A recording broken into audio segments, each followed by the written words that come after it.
Okay, Irene, can you hear me?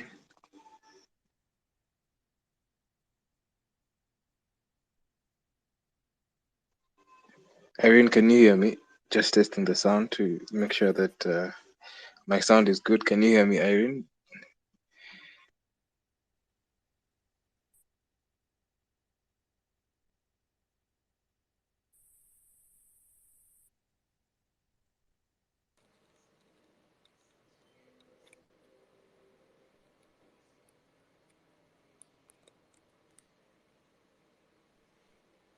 Irene, can you hear me?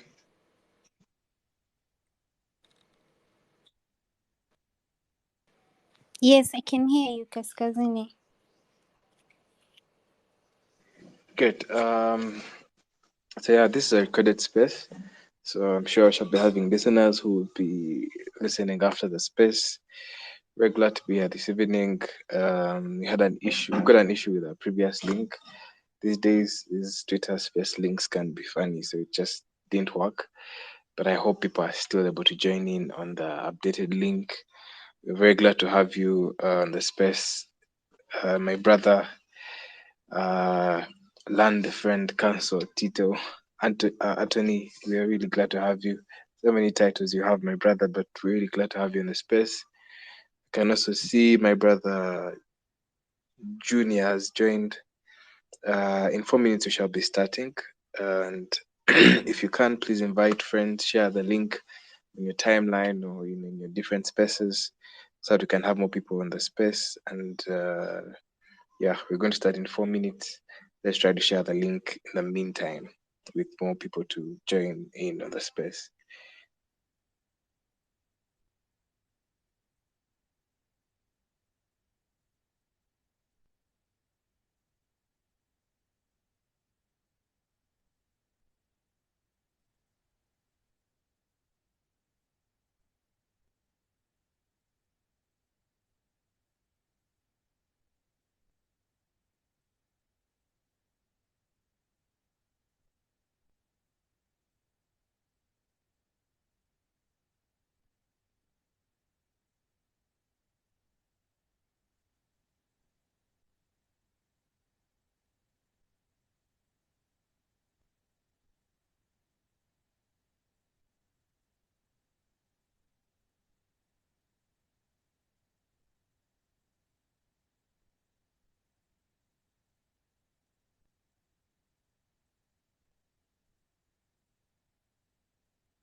Uh, Karibu everyone. If you've just joined the space, this is the EATSpace.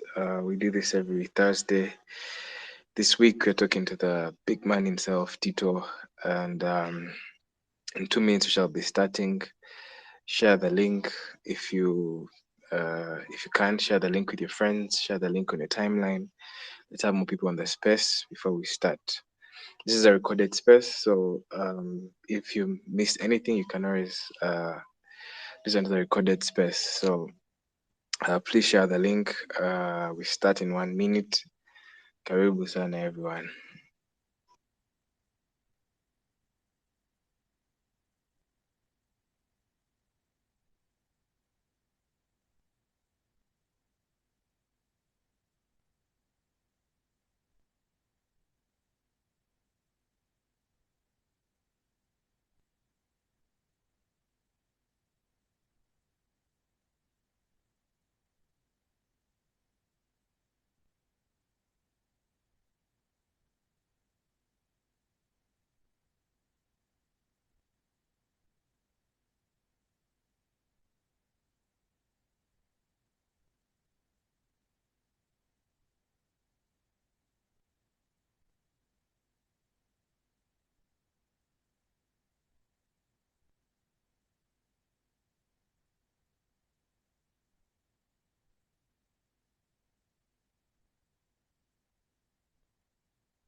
Okay, it's 10 minutes past 8 exactly.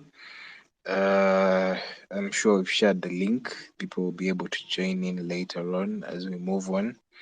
And there will be a recording, like I said. So if anyone misses something, they'll be able to catch up on it. This is the EATSpace. Like I said, we do this every Thursday. This is the People Space. We are a growing community of ordinary East Africans and Africans that come together every week to discuss social and economic topics that we believe are shaping the future of East Africa and Africa. And youth activism is one of those important issues to discuss in the social space. And today we are joined by our main speaker, Tito, who later on will be introducing himself. And we shall have a big conversation about youth activism, but also his story as an activist. My name is Frederick Kaskazini. I'm an entrepreneur, and I'm passionate about East Africa and Africa.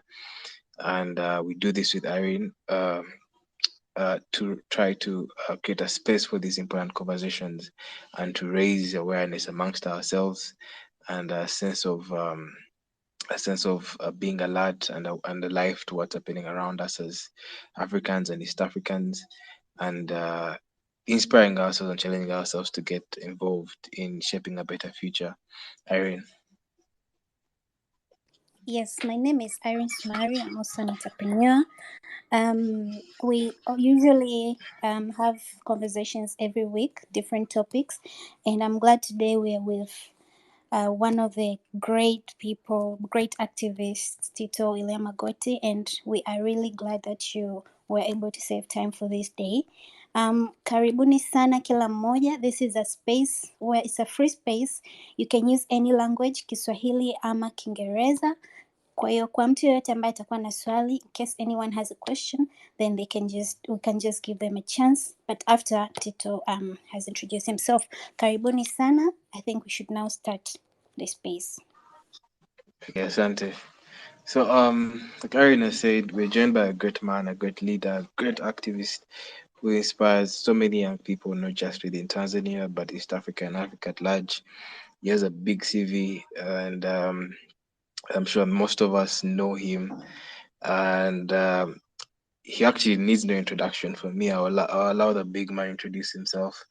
And Tito, as you introduce yourself, for those that the few that don't know you, would like to know what your story is. Who is Tito Magoti, and how do you get to start doing activism and moving the road to the kind of passion that has driven you to where you are today? Karibu.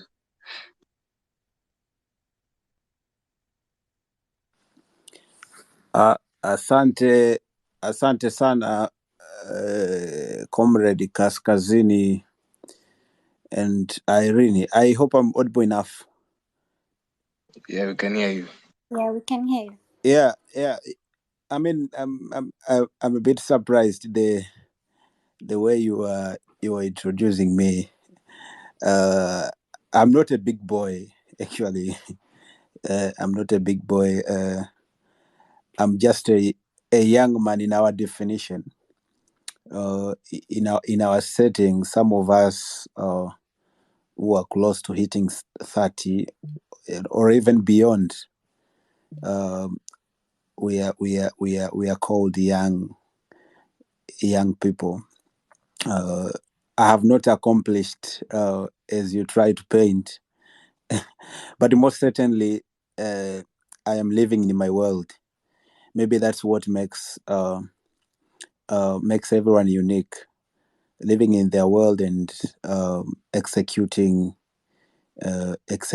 their dreams in their own style. So my names are valid as they appear on my handle.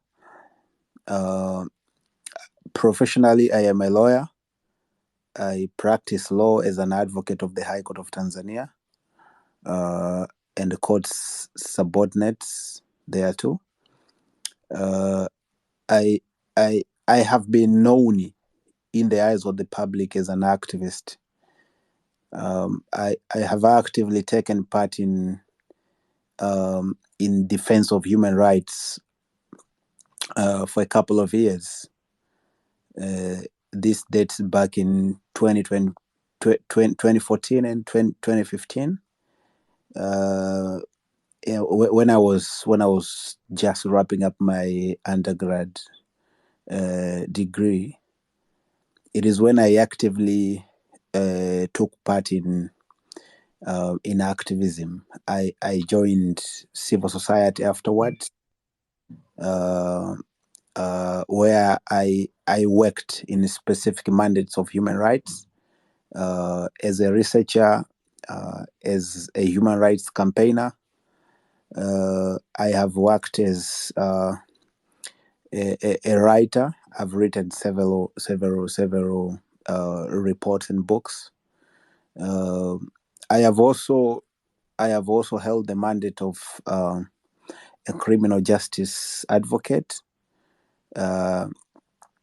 most certainly dishing out legal aid to indigent person.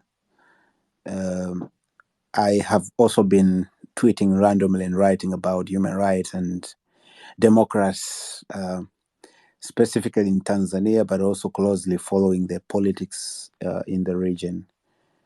I am currently a student. I want to point out that I'm a chevening scholar, based. I'm in the UK now. I'm studying a Master of Laws in International Human Rights Law and Practice at the University of York. Yeah, so that's all about me. So I'm not a big fish. You should not scare people. But as you've said, my brother, that's a huge CV, and I'm sure that there are already people in here inspired. But my question would be: growing up as a young boy, a young African boy somewhere in Tanzania, did you always dream to be a lawyer, an activist, a writer, and all these things, or it's something that you picked up along the way? It is usually difficult to find out about ourselves until when we reach a certain age. I did not have the proper or the requisite career guidance, such that I would know that I'm going to be a lawyer at a young, such a teen age. But nevertheless, I saw this call when I was in high school. When I was in high school, I was actively involved in students' politics. It is it is funny, but I never loved the students' leaders. I never loved them. They were colleagues, but I didn't love the fact that they were attached to the school administration. So interestingly, we rallied the support among our colleagues, and we formed a coalition of the opposition in our school. So we had a students' government, a legit elected students' government, but besides we had an opposition bloc. There's my colleague and I. My colleague is now a teacher. Is teaching at the University of Dar es Salaam. My colleague and I were the leaders of the opposition. But it was an interest that we picked so that we can advocate for rights and welfare of the children, and welfare of the students, including young students who are in their early secondary school ages. So it is a sort of passion that I uptook since then. I aspired to be a lawyer, but then I saw a critical call to join human rights advocates. That was back then when Tanzania was drifting into authoritarianism. There are people who still deny that Tanzania didn't drift really into authoritarianism, but I am one of the believers who believed that Tanzania needed some people to rescue, or some people to come and bring certain conversations which were deemed as taboos, to bring them to the public eye. So I took part in activism ultimately as a lawyer. And it was a call that kept evolving, which is why I later on chose to practice law as a professional. So I joined Law School of Tanzania. I was sworn in as an advocate of the High Court of Tanzania. And ultimately, yeah, it became. So it is a passion that I saw since when I was I was in high school, but later on I got mentorship and managed to join with the big boys.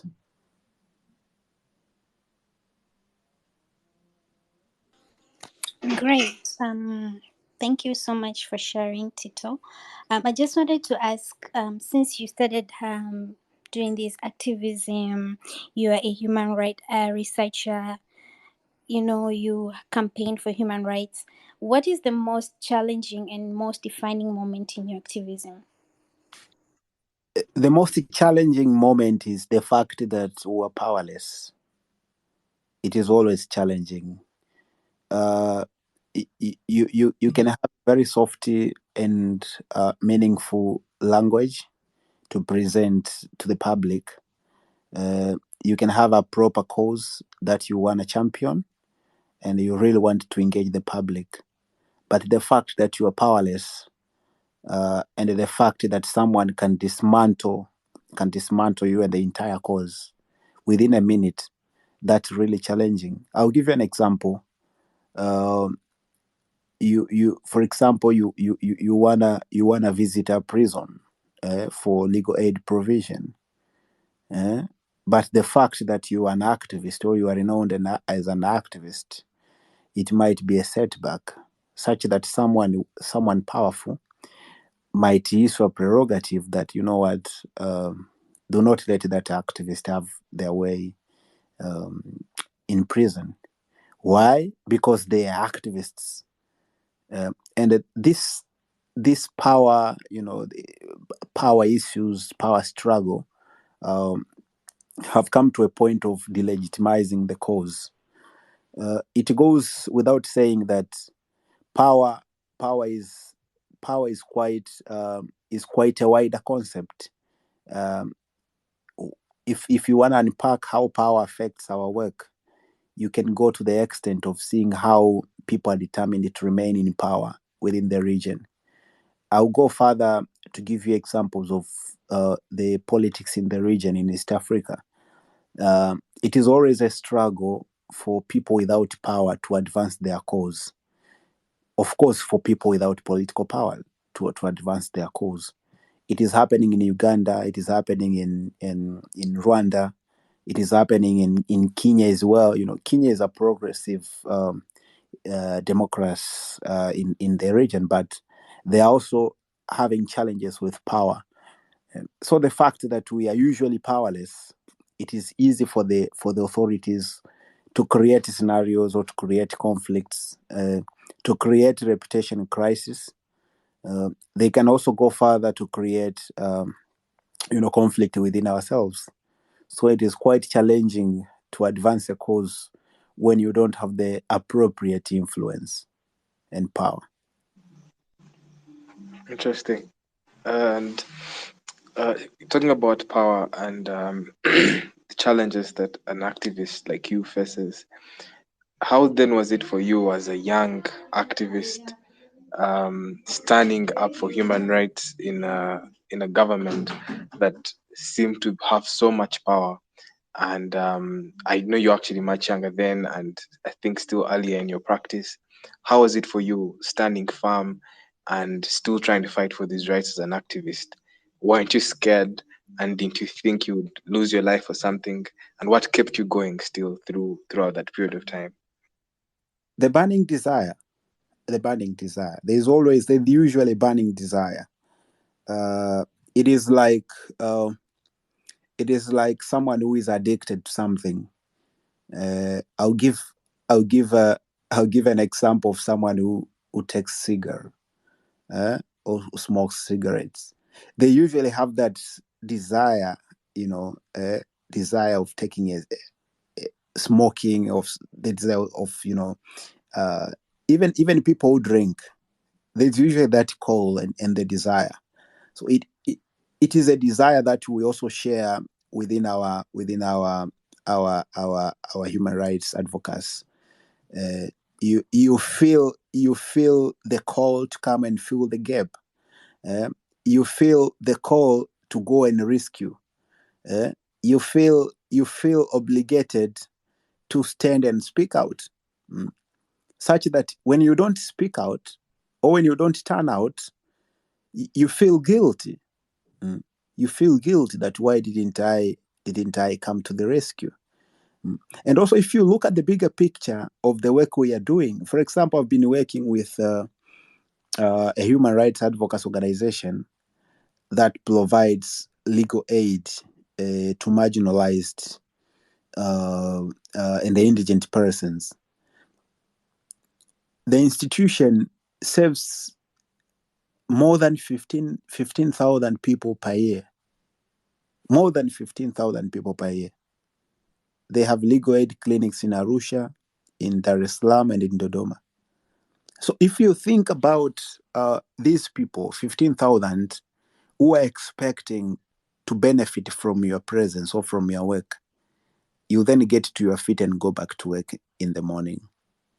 If you think about the people, let's say the young ladies in Tarime area, in Manyara, in Shinyanga, in Singida, in Tabora, and elsewhere, who are prone to abuse, to physical abuse, to gender-based violence. If you think about them, and you think of the fact that you are amongst the people who are expected to go to the rescue, you get the energy to get to your feet and go back to the battle. If you think about politicians who are majestically abusing the rule of law, and you think of the fact that there's no one who is determined to showcase that they are wrong, because if you cannot at least speak, you should show dissatisfaction in your own style.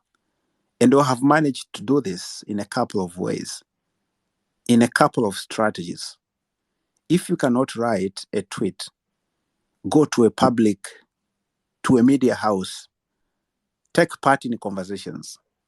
If you cannot take part in conversations, go to the court of law, pursue a strategic case, a strategic litigation case.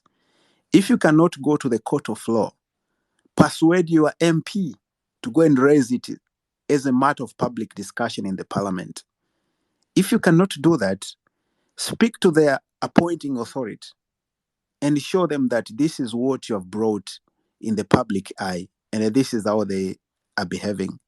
So there's usually a burning desire, and maybe some of us are unfortunate that this is what we see and this is what we have been seeing throughout. And we cannot be forced to ourselves. We cannot be forced to ourselves, because it is like disabling something that is burning within ourselves. So within me, it might be equal to allowing me to die a natural death, and that's unbecoming.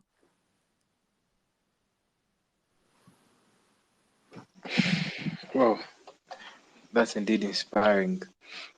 You talk about we can all do something somewhere, somehow. It takes me to my next question then. What are the types of activism one can get involved in? And do these different types of activism work together, or activists in the different types of activism, they have to do and play their part differently? I'd want to know the different types of activism alive in Africa today. Yeah, of course. The cause to advance human rights and rule of law in the region has now been uptook by plenty of actors. Apart from democratic actors, there are people who tirelessly fight to advance the cause in the region in their own style. Take an example of religious leaders who are always preaching about morals, who are always preaching about peace, who are always preaching about good conducts. These people are advancing human rights in their own style. Take an instance of a teacher or an instance of a member of academia who is teaching at a certain institution in the region. They advance human rights and rule of law and good governance in their own style. They publish, they write academic position papers. They do consultants' works. They are all advancing the cause for human rights. They are all defending human rights in their own way. Take an example of public leaders like Comrade Hichilema, the now Zimbabwean president. He is advancing human rights cause in the region in his own style as a president. Take an example of police officers, and now I'm not speaking about people who are introducing themselves as the activists. I'm trying to showcase a picture of how we can all contribute to advancing the cause. Take an example of police officers, police chiefs, who are tirelessly working to make sure that we sleep without disturbances, to make sure that there's peace and order. Take an instance of members of parliament who are tirelessly picking up conversations from the public and bringing them to the spotlight of decision makers. They are all advancing the human rights cause. So I would say that in principle, we can all contribute to bettering our environment, to bettering our nations and our legal and political systems in our own styles. You are an entrepreneur, you are a businessman, you would still contribute to advancing the cause in your own style. In your own style. Take an instance of taxpayers. We are paying tax so that we can facilitate realization of social services in our communities. Ideally, not paying tax is the adverse of advancing availability of social services in the region. So you can see that being a responsible citizen in the first place is what it takes to defend others' rights. Apart from some of us who are determined, who have the determination of picking certain agendas and advocating for them tirelessly, from time to time, there are people who broadly contribute to consolidating our mandates and consolidating the works that we are doing. Yeah. So that's the picture I want to paint, because more often non-well-wishers are using the word activists, wanaharakati, to delegitimize the good cause that we are doing in the continent. That our wanaharakati wanatumika. These activists are paid. They are paid to ruin peace. That is a selfish way of looking at things. That is a super selfish way of looking at things. And this is the thinking around beneficiaries and people who are being babysitted by the regimes. And that's what they usually say, so that they can divide us in the first place. They can create conflicts and a scenario for dismantling the cause. So we are all activists in the first place, and we are all contributing to bettering our generation, our society, and our community in our own styles. Thank you.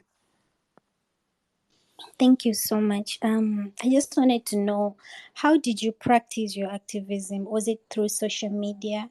And was it through social media? I am on social media, but there's one thing that people doesn't really know about our works. We are doing plenty of works offline. There are people who think that our work is to wake up in the morning and find out where the government went wrong, and to find out whether there is a controversial topic to discuss. Whose job is that? That's not a job of activists. And also, activism is not a job, it is a passion. So there's a confusion around what you are doing. I will tell you part of my story. I have worked as a business and human rights researcher. My role, and that was my first job, my first formal job. My role was to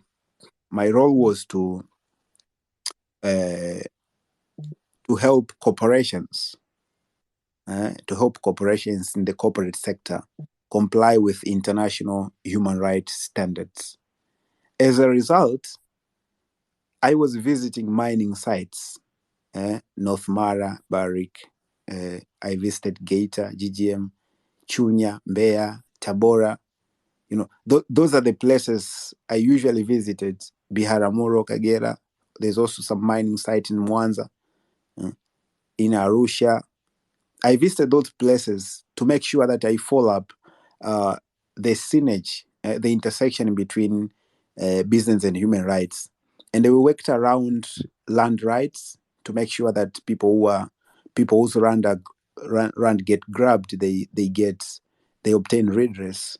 We worked around labor rights, helping people, the workforce in the mining site. Some of you knows that in the mining site really employs plenty of people, and you might find a good number of them have no contracts. They are not paid appropriate wage. Their rights are not really defended. So we worked under the mandate of helping them obtain their rights, environmental justice, advocating for clean environment. We worked around gender-related issues, corporate social responsibility. That was part of mandate. And in the end, we produced the annual situational report on business and human rights, showing to what extent corporates have complied with international human rights standards, focusing on those areas. But also, I have worked as a legal aid provider, sitting on a desk, hearing people's stories, giving them legal aid, legal advice, sometimes going to court on their behalf. I have worked in the specific mandate of mass education. There are moments where I was usually on televisions, on radios, because it was part of my mandate. They usually have had topics on human rights. We would go and discuss. If there's a controversial issue that needed a public dialogue, we would usually take part in, because it was part of our mandate to create human rights awareness in the country. So, through that example, you can see that our role is not really to wait when the government goes wrong, or when there's something that is controversial in the community, that we can come up and issue press statements. Others would say that we complain, others would say that we are creating agendas for survival. But that is really out of touch, because our mandate is broader, and we are doing plenty of works offline, apart from the little time we devote online to create awareness. And why we came online is as a result of the shrinking in the civic space. Because if you remember, I don't know if some of you knows that Tanzania drifted in authoritarianism in 2016 onwards. Nobody would have the guts and the confidence of convening a public rally. Not only politicians, but also the members of the civil society. We would not reconvene, we would not meet, we would not interact, which is why we shifted some of our interventions online. We have grown a bigger audience on social media platforms like Twitter, because it is almost the semi-safe space for us to keep airing out our views. There's no media space that can accommodate some hard talks. There's no media space in Tanzania. That's what I can tell you. And if there's no media space that can accommodate all those, we decided to rally support over the social medias so that we can keep the conversations alive. And we have succeeded to bring the government on social media. They usually come and respond. They usually come and seek approval. Yeah. So it is an evolution. It is an evolution of a failed governance system that led some of the activities to be typically held online. And we are glad that they gave us this space. Now that I am away, I am miles away, but I can still follow up what is happening in my country. Whenever you are, whether you are in Arusha, in Dar es Salaam, you can know what is happening in Uganda, in Kenya, in Rwanda, on your fingertips. So it is an evolution, and we are glad to serve. We are glad to contribute. We are contributing to what others do, or to what we are supposed to do as a community of civilized people. Yeah, that's a very huge work you're doing right there, and you have been doing. I think I've seen some couple of news before, muda flani, mwaka flani, about you. I think you were taken to court or something. Was it also very related or connected to what you have been doing lately? Yes, I was rendered a criminal in my country. It was not surprising because I was not alone. I was part of many people who were rendered criminals in our country, and that was a total retaliation to our legitimate works. I know a couple of journalists, or some of them I lived with them in prison. I know a couple of lawyers, businessmen, a couple of them I lived with them in prison. So it was a total retaliation to the legitimate work that we were doing. I don't really know the magnitude to which I am supposed to explain this, but that's it. It was a retaliation for our works. Thank you so much. I think Emmanuel wants to ask a question or say something. Emmanuel, I've allowed you to speak. Can you turn on your mic, please?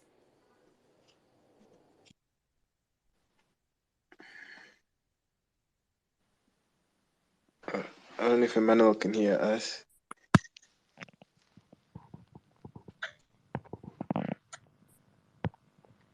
Emmanuel?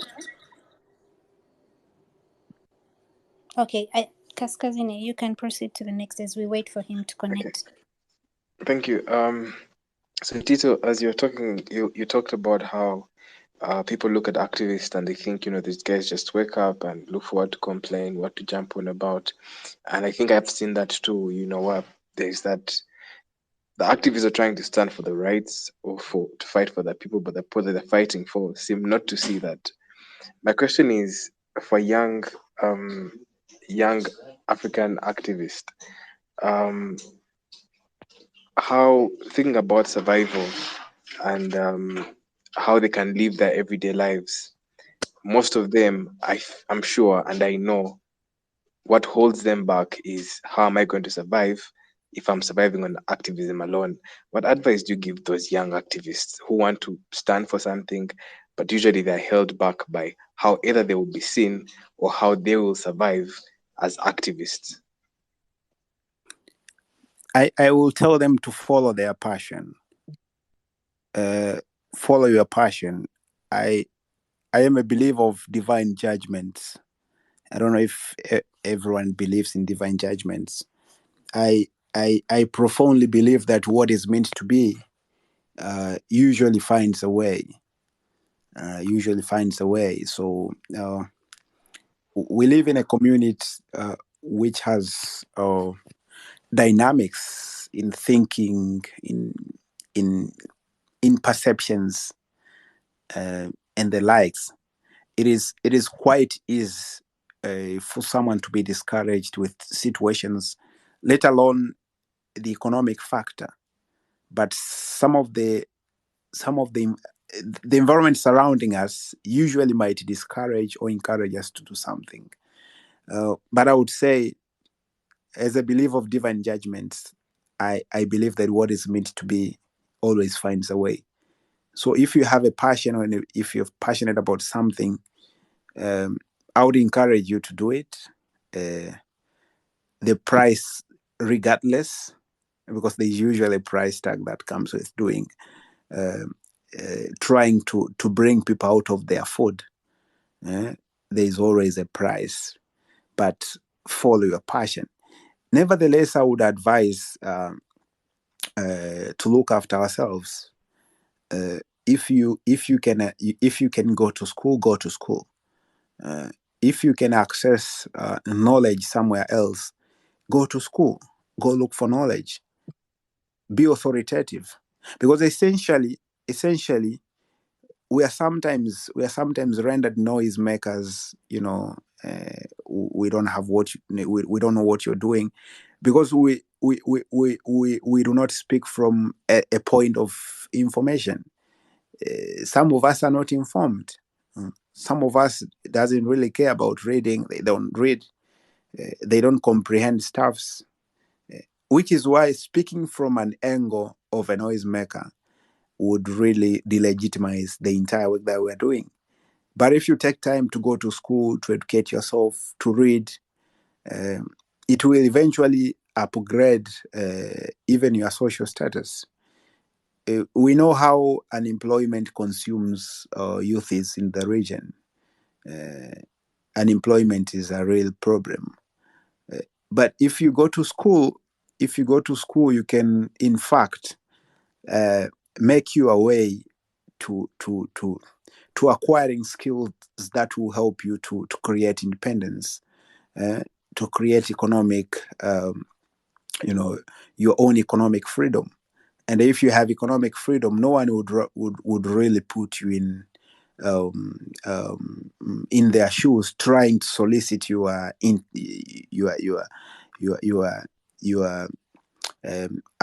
consent to join them, whether be politicians. We know some youths are put in trouble, they are put in temptations for want of economic freedom. Others are getting co-opted, easily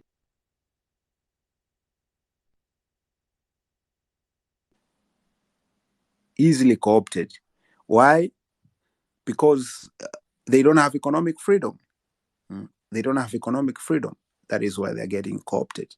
So I would advise that if you can advance knowledge, and if you can take some time to read, if you can take some time to engage in economic activities, if you get a better job, if you can use your, from where you stand, if you can use your influence to upgrade your status, to upgrade, your economic status, you can create more authority of you refusing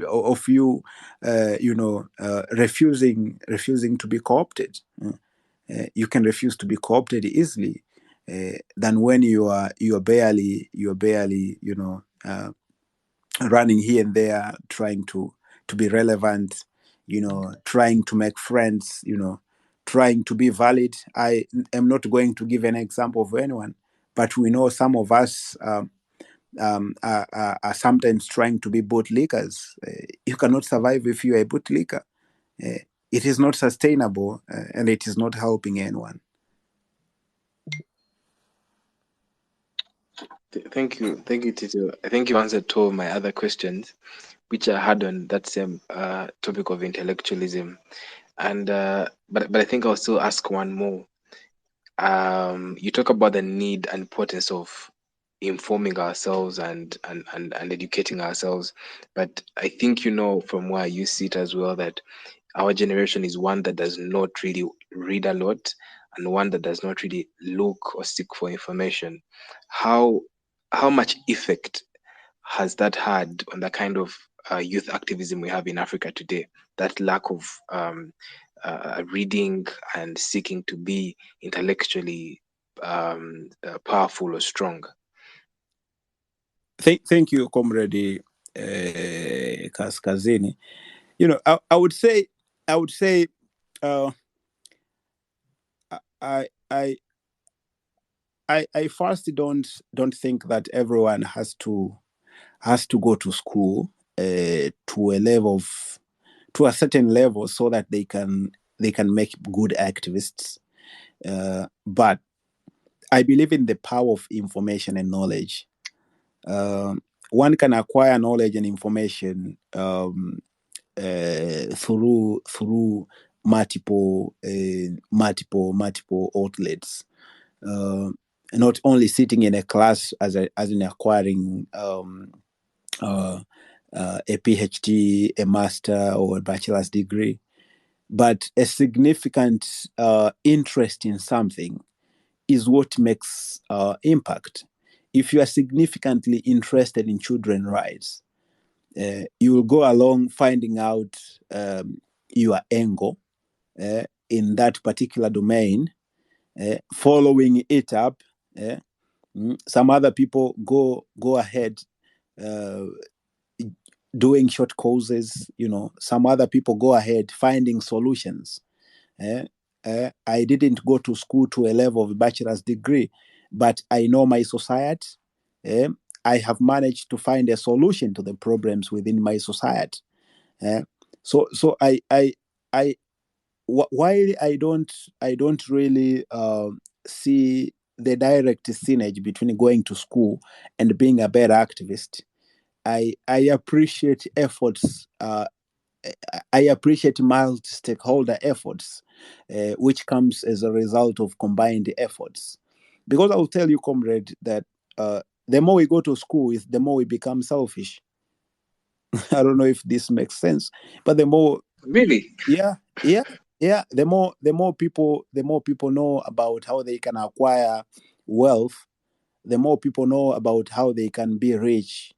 It is the more they become selfish, and this is evident, bro. Most of these elites, they are the people who will look at you and laugh at you. That young man, tafuta pesa. You see, their motive and their determination is to tafuta pesa. Tafuta pesa, so what?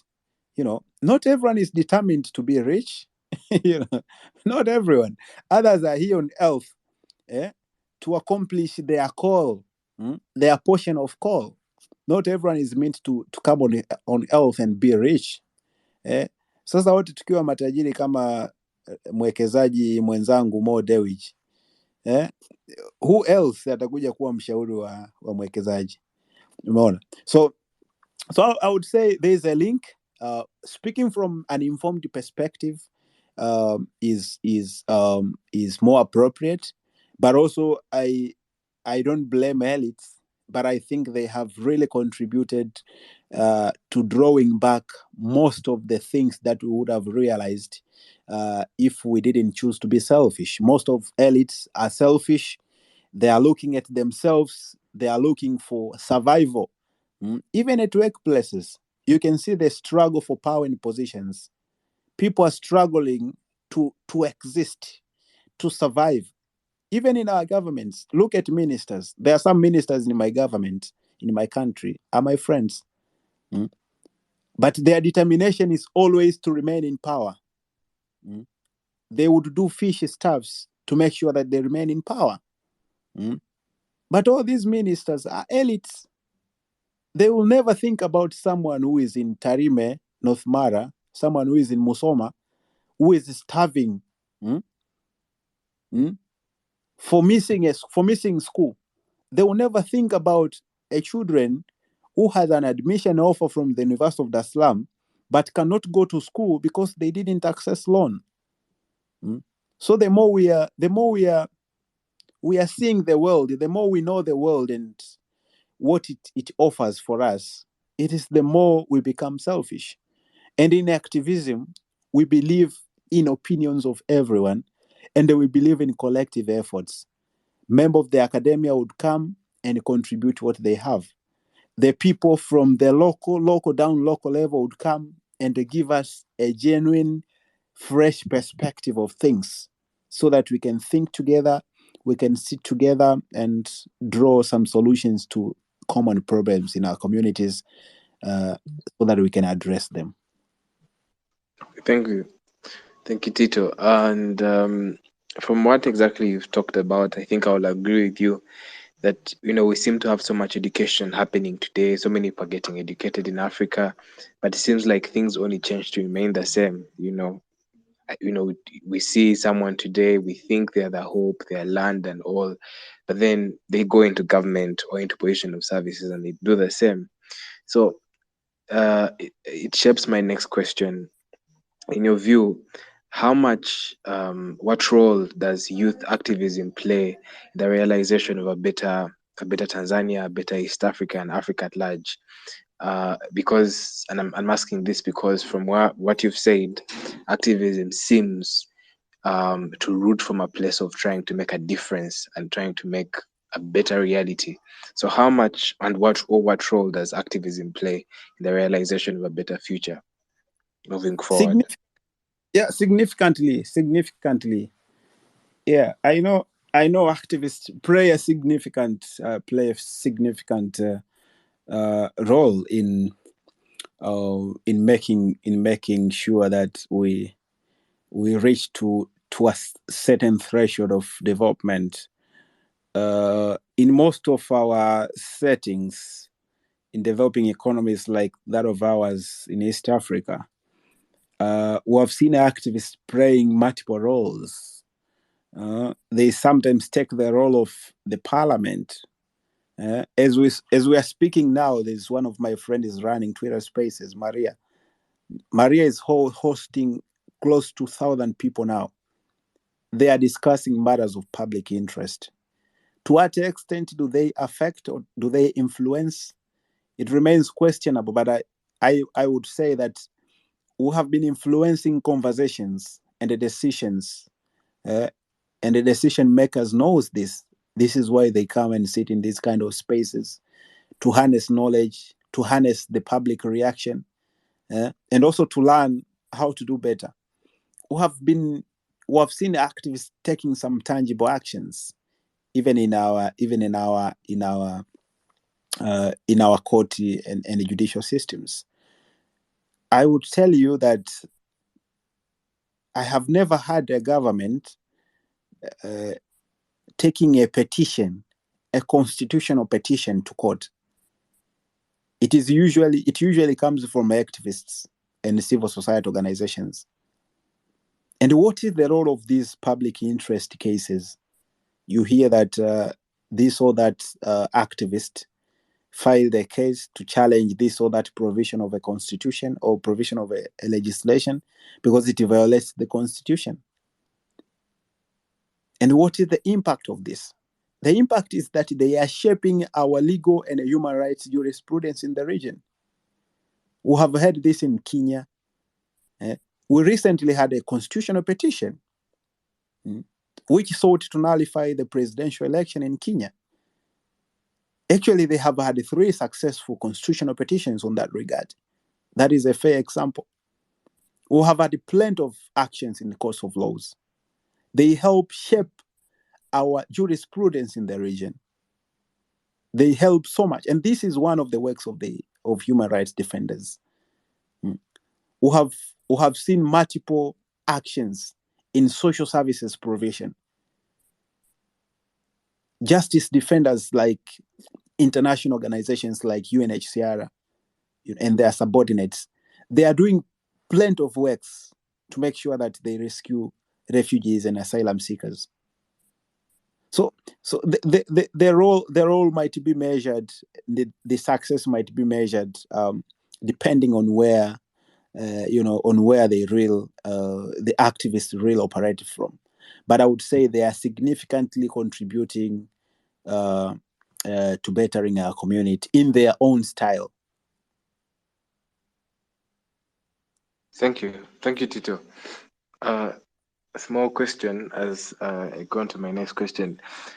We've seen revolutionaries also in I read a lot and I've seen how revolutionaries usually seem to represent or talk about playing a bigger role than activists. In your view or in your definition, what's the difference between a revolutionary and an activist?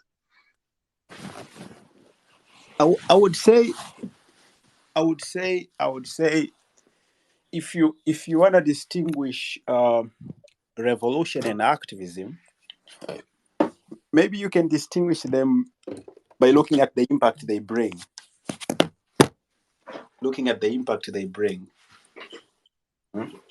Looking at the impact they bring. Looking at the impact they bring. But really, I would also say that there's a difference between revolutionaries, most of whom who have had no stories about revolution in the region in the recent past. I don't know if we have such stories of the recent, but we have had a more civilized way of looking at things, because revolution would ideally include overthrowing the sitting governments. Revolution. I think we had times when some of those radical interventions would be seen to be more solid and radical as compared to others, because ideally, if you qualify yourself as a revolutionary, but advocating for political rights, you would be qualified as an enemy of the state. That's what they do sometimes. But also from a positive thinking, revolutionaries, people tend to bring revolution in multiple causes. Let's say in economic regimes, there are presidents who are qualified as progressive and revolutionaries.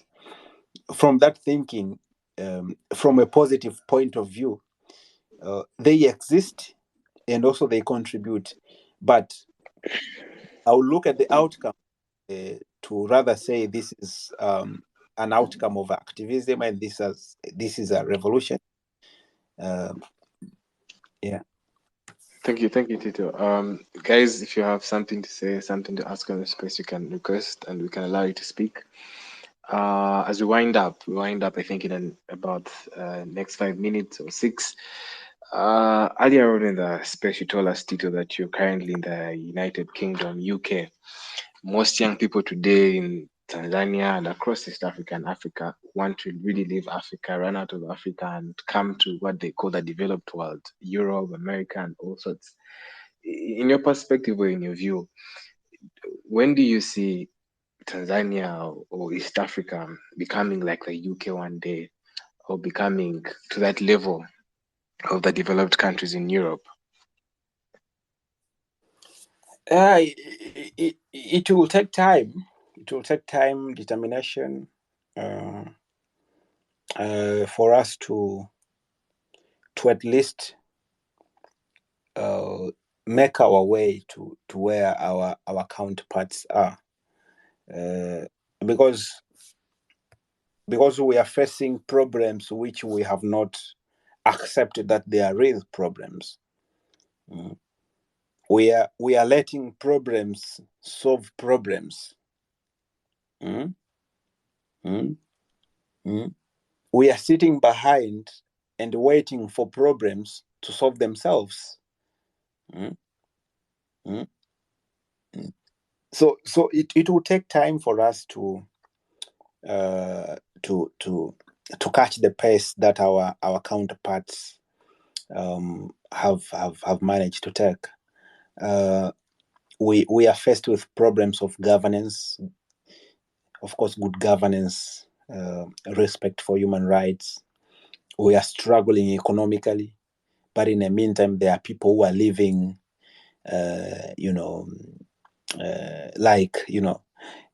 I wouldn't use this term, but there are people who are living like they're in Europe, while in the real sense they are our fellow Africans. They are living top lives, but owing to our taxes.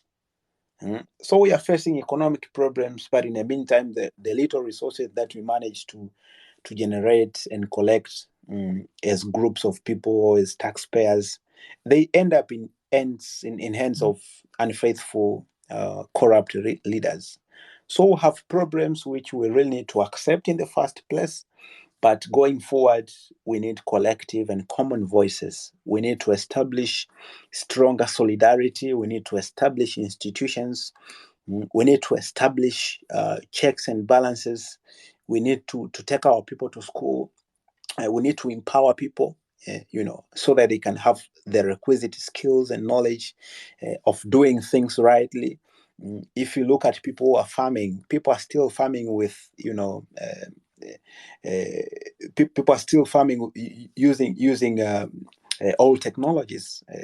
In the community where I come from, people are still using handy hoes to do their farming, and you find out that someone is farming at least 10 acre using a handy hoe.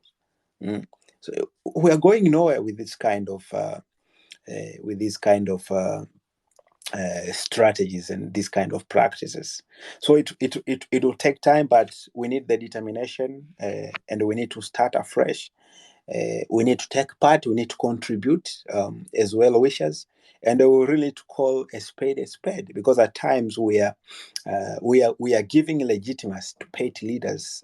We are giving legitimacy to people who are offending us, to people who are victimizing us. We are giving them legitimacy by keeping quiet. Approving them, mheshimiwa this, mheshimiwa that, mheshimiwa blah blah blah blah. It doesn't make sense. We'll remain where we are so long as we keep praising and applauding the problems. Just one more question, la mwisho, before we finish there, we close the space. Your honest opinion, Tito. Do you think most activists can make good political leaders? Some of them. I know a couple of my friends whom I've also been convincing to join politics because they can make good politicians. We need people in the decision-making corridors. I know some of the good leaders in the ruling part, some of whom we have been speaking to, because we need them to be on decision-making tables because they understand our languages. So there's a synergy. There's a synergy between politics and activism, because activism is useless if you don't have the requisite political strength, the political power. So you're quite right. Thank you so much, Frederick. You can now close this space. Yeah. Before we close, Tito, we usually have a question here. It's a culture question on the space. We ask our main speakers, and I'll ask you, Tito, amongst everything that you're doing, everything that you do, what's the biggest impact you'd want to be remembered for as Tito Magoti? Oh, that is challenging, but at least I would love to keep putting a smile on people's lives. I would want to keep giving meaning to people's lives, because life is meaningless if you are trembling in pain, in regrets. I know people are trembling in regrets in prisons. They need someone to bring smile on their faces. I know people are trembling in dissatisfaction elsewhere. They need people to bring smile on their faces. So if I get a moment too, I would love to shed a smile on someone's face. I would love to restore the lost hope. I would love to make someone happy. And that's the value of being alive. Thank you. Thank you, Tito. Thank you And so the much, other, Tito. the other culture question we have is we like to celebrate East Africans and Africans that are doing great things. From where you sit as Tito, could you mention one African or one East African or Tanzanian that in your view is doing fantastic work in their field and they deserve to be celebrated? Just one name. Dr. Bisimba. Dr. Bisimba, go and find out about Dr. Helen Kijo Bisimba. She is my idol. She has accomplished a lot. She is a retired but not tired human rights activist. I truly appreciate what she has offered for Tanzania and the region. Thank you, Tito. So I think someone here wants to ask a question. They can ask. Also, Stella on the space send me a message about a question. She wasn't able to. Stella? I think Stella asked a question, but I think the question she asked you answered earlier. She just wanted to appreciate the work that you're doing, and she asked what inspires you and also what keeps you going. But I think you answered that at the very beginning of the space. But she really does appreciate the work that you're doing, and she is one of the young Tanzanians that are inspired by your work. I think Kinduli Jr. wants to ask a question. Please, you can speak. I've allowed you to speak. You can ask a question. Okay. I'm so proud with you, my brother Tito Magoti.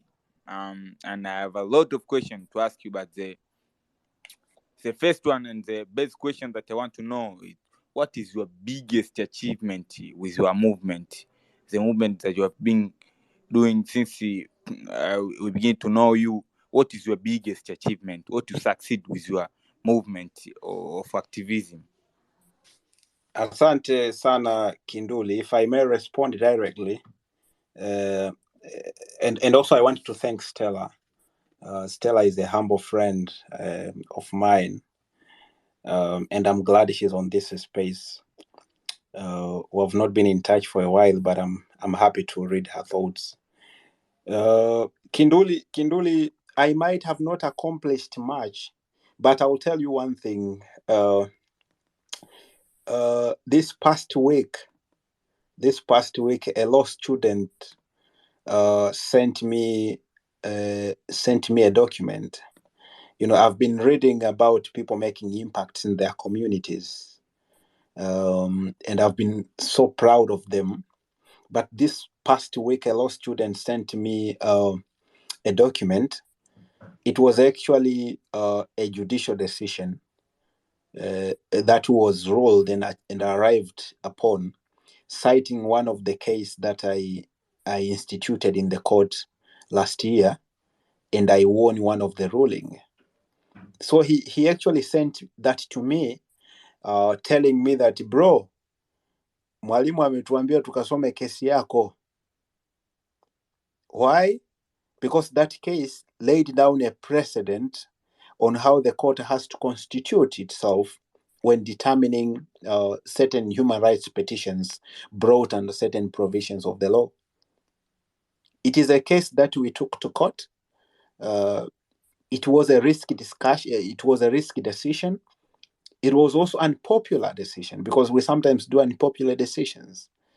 But the end goal is usually to contribute to our human rights and legal jurisprudence.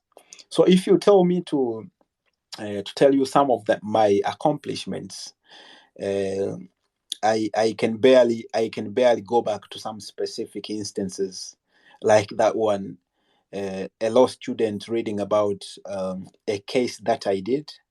I won, and I set down a precedent in the court, and it is now used as part of our developments in the human rights jurisprudence.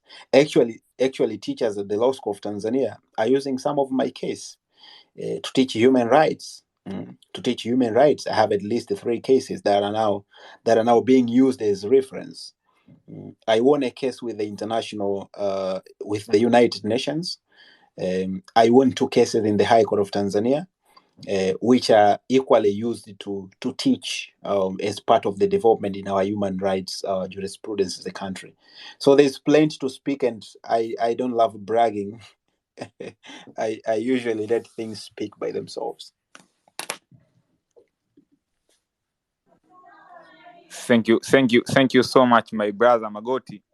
Apart from that, I'm in pressure to know your the challenge that behind your movement, the challenge that behind the movement of keeping people smile. That's what I want to know. I want to know what behind you, the biggest challenges that behind your movement.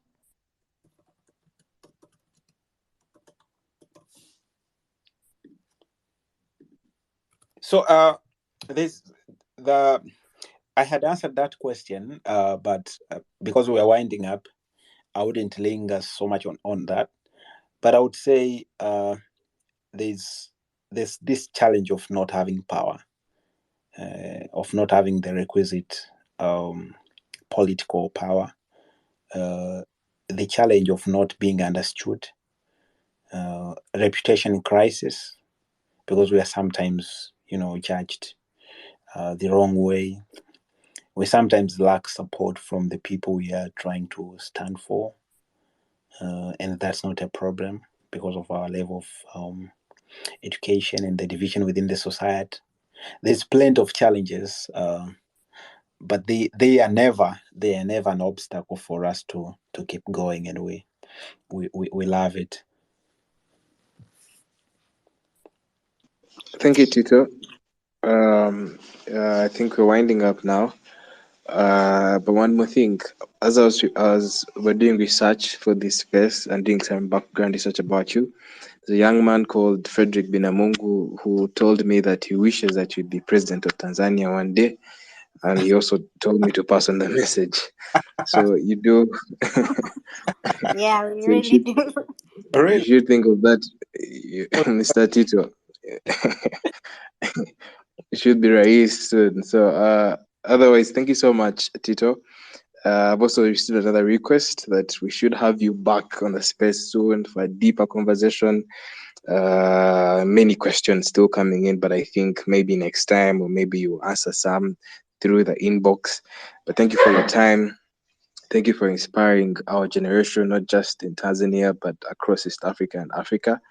Young people are inspired by your work, and seeing the examples and why you've reached with what you're doing, it keeps them going. And for myself, I really do appreciate you. And from the young people I spoke to as I was preparing for the space, Irene and myself, we thank you. Irene, you can give your parting shots, and I think we can close up then. Yeah, mimi nashukuru sana kwa share all the knowledge with us. And yeah, looking forward to talk to you siku nyingine. Thank you so much. Tito, do you have any parting shots, any word of wisdom for the young people that do believe in you and are inspired by you as we close up? No, there's no wisdom in young people, Frederick. We don't have wisdom because we are not in our 60s. but in fact, I want to thank every one of you who took their time to engage in this conversation. Stella is back. Stella, thank you so much for being in touch and remaining with us. Yeah, when we get time, some other time we can exchange, but it's usually to have these kind of interactions. Asanteni sana. Asante sana. Thank you, everyone. Usiku mwema. Thank you for everyone that tuned in. This space is recorded, and we do these spaces every week on Thursday. So next week you can come and join the space, another conversation with someone else. And surely we shall have Tito sometime in the future. He has promised. So thank you. If you missed anything like Stella and Kinduli, the space is recorded. You can listen to the answers Tito earlier gave. And yeah, Asante, and let's all try to do what we do. From what I learned, Tito says we are all activists in our own aspects, in our own positions, and you can do something to make your community better, to make the country better. And Africa, it's a role for us to play in our humble ways, big and small. Let's all do what we can and be better citizens of our countries and East Africa and Africa. Good night, usiku mwema, asante sana.